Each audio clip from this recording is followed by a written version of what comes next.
रामायण के प्रसंग पर एक विशेष विचित्र पहेली। हिंदू धर्म के अंदर रामायण हमारा बहुत बड़ा ग्रंथ है। इस ग्रंथ के अंदर एक विशेष पहेली है जो मैं आपसे कहने जा रहा हूं कि बगैर बाप के बेटा हो गया और मां भी गई थी बाहर। ये पहेली हमारे हिंदू धर्म की रामायण ग्रंथ में है और इसका जो है आंसर आप मुझे डिस्क्रिप्ट बोर्ड में देंगे लिख करके। वैसे मैं इसका जो है आंसर आपको बता देता हूं। तो इसका आंसर यह है कि इसमें जो है लव और कुश, जो कुश थे ये वो योद्धा है जिनकी जो है बगैर बाप के ये हुए थे और माँ भी उस टाइम घर से बाहर थी जब इनका जन्म हुआ।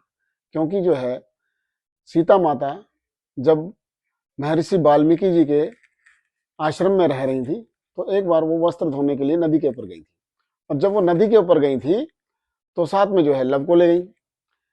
उस टाइम जो है विश्वामित्र जी वहां थे नहीं। विश्वामित्र जी जो है ध्यान में मगन थे।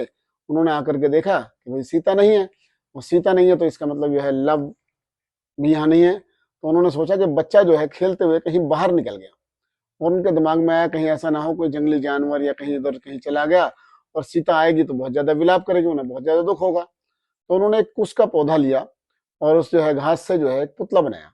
उस पुतले को बना करके अपने ज्ञान से अपने अनुभव से उसके अंदर प्राण डाले तो वो जो है लव के बिल्कुल हूबहू बना, लव की तरह ही बना।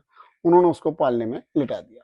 जिस टाइम सीता माता वहां से बाहर से आई तो सीता माता ने देखा तो लव तो मेरे साथ चला गया था, तो ये कौन है?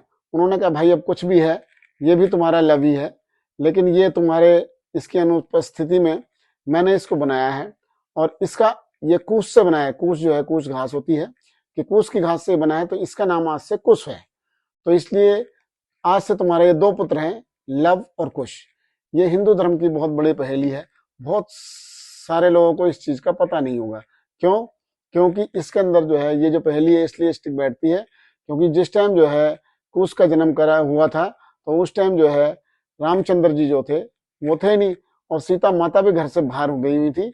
इसीलिए ये कहा गया है कि बगैर बाप के बेटा हो गया और माँ भी गई थी बाहर। इसलिए इसका ये आभार वो है। और जितना मेरे जय ओम नमो नारायण।